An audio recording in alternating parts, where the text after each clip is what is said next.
Hi, how are you?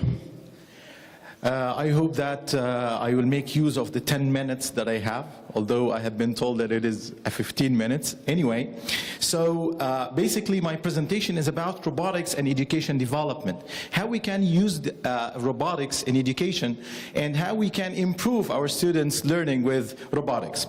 First of all, my name is Shadi Al-Qassas, and I am the head of science department in Sharjah American International School, which is located in UAE, Dubai.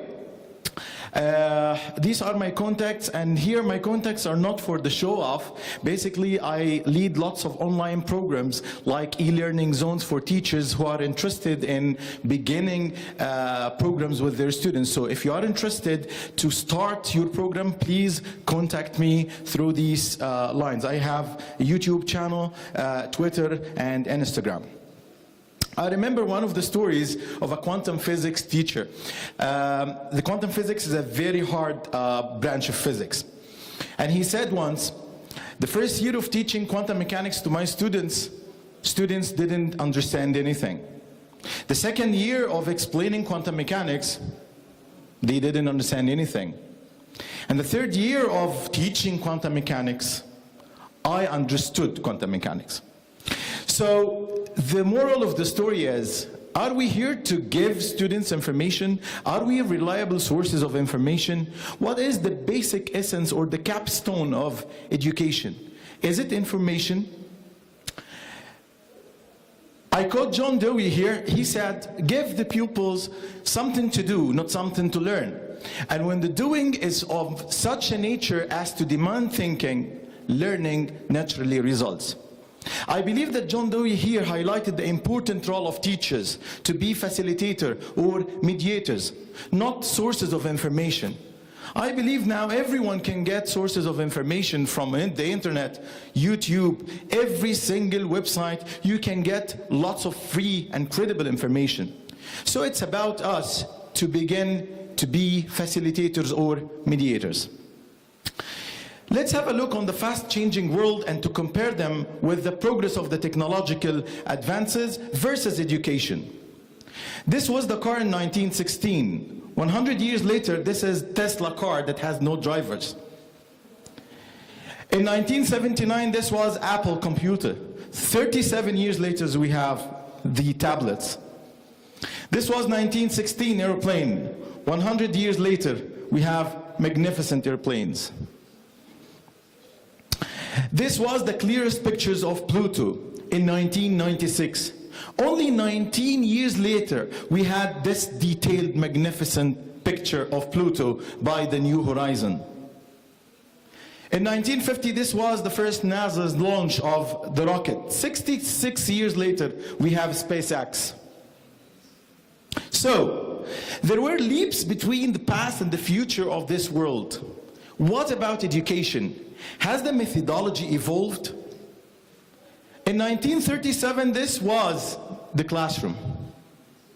And now, this is the classroom. The only difference is the color of the picture.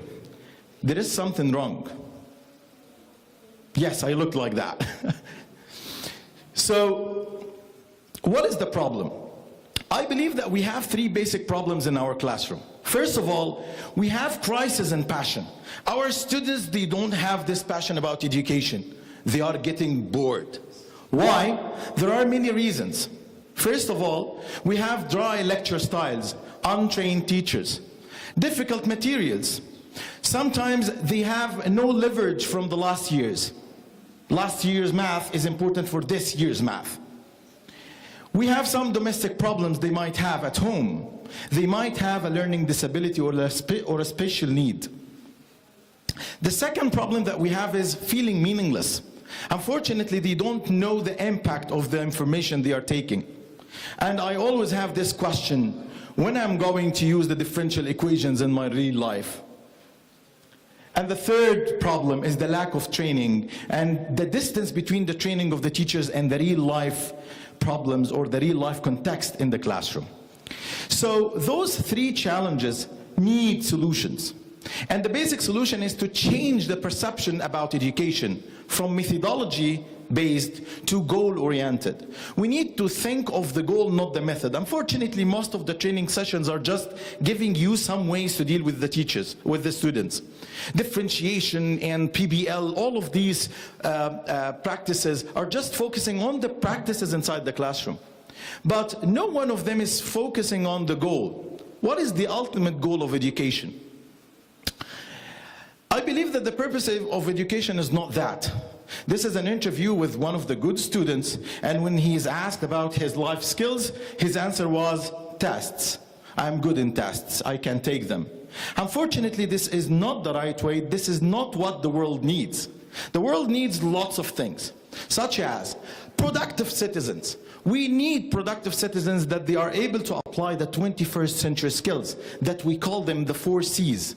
Critical thinking, communication skills, collaboration skills, and creativity. Another thing that we need is new technologies and solutions. Look at the diseases that we have every day. We didn't find any kind of cure for the HIV. Recently we had a cure for virus C. But as you can see, we have lots of problems that we need to solve. That's why the STEM education is important. STEM, which stands for the science, technology, engineering, and math. We need graduates who are good in math in order to give us new technologies. And finally, making the world a better place. I'm quoting here Marianne Edelman, who said, "Education is for improving the lives of others and for leaving your communication and the world better than you found it." And this is the ultimate goal of education. So, begin at the end of mind. I'm quoting Stephen Covey, who said in his wonderful book, The 7 Habits for Highly Effective People. He said that we need to find a mission and a vision and a philosophy in order to make the change happen. And that's why there were lots of efforts that had been done in order to make the education valuable, such as the NGSS standards, the next generation science standards, and those are developed 4 years ago or 5 years ago, and we are using them in sciences right now in our curriculum. They are focusing on engineering skills, cross-cutting concepts. They are trying to get the teachers out of this old methodology or the traditional methodologies of learning. They are focusing on skills that we need for the 21st century. Another efforts like the PBL, project-based learning. And as you can see, project-based learning flipped the whole idea. They are not beginning with the information that we know or that the students need. They begin with the problem assigned, and then they acquire the information accordingly.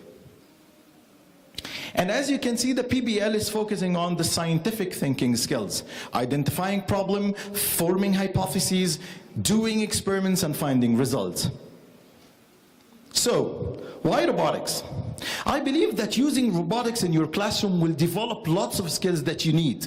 It is parallel with our vision and mission. First of all, it is developing critical thinking, problem solving, engineering design, communication skills, leadership, programming, and collaboration. What are the tools that you can use with your students? There are many tools, such as Lego Mindstorm. Lego Mindstorm basically is developed by Lego and Lego Education, and it is easy and an easy tool that you can begin with your students to use.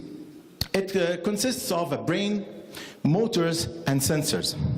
Even the programming the EV3 is very simple. It is drag and drop. And I mean by drag and drop, you're just telling or taking the movement block. So move forward, move backward, make a loop. It doesn't need any kind of languages. The second way is the VIX robotics. If you are intending to develop your engineering skills of your students, I recommend VIX robotics. VIX robotics basically is wonderful, especially related to the mechanical design. What about microtechnology? Microtechnology basically is used, and it has a magnificent source of information. We have microprocessors such as the Raspberry Pi. Raspberry Pi is a microcomputer. It's a pocket-sized computer that you can use with your students, and they are available here in Turkey. I found lots of wonderful people down. They are explaining projects done by the Raspberry Pi. Also the microcontrollers such as the Arduino. Arduino basically is a microcontroller that you can use to build small robots, and they are down in the exhibition. What if you don't have a robot? Do you have to have a real robot? No.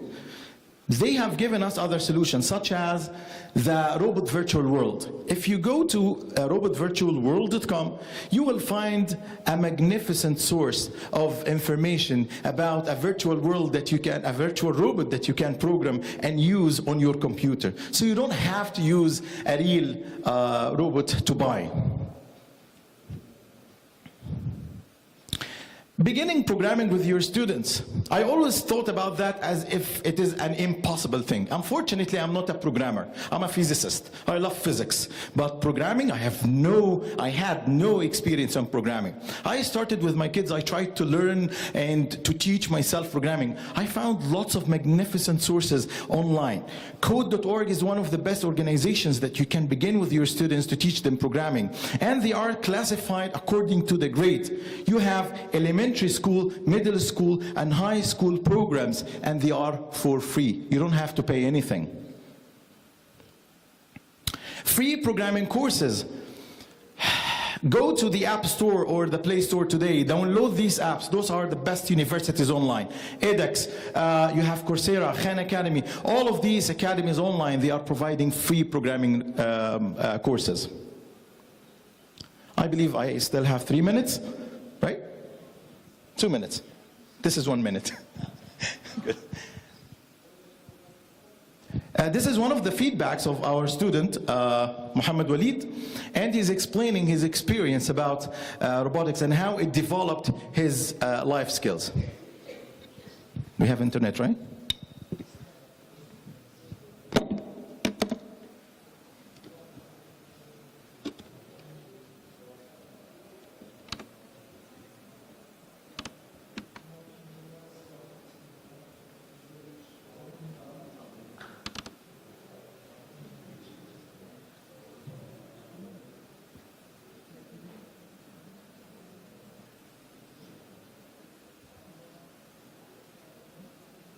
My name is Farah Hafiz.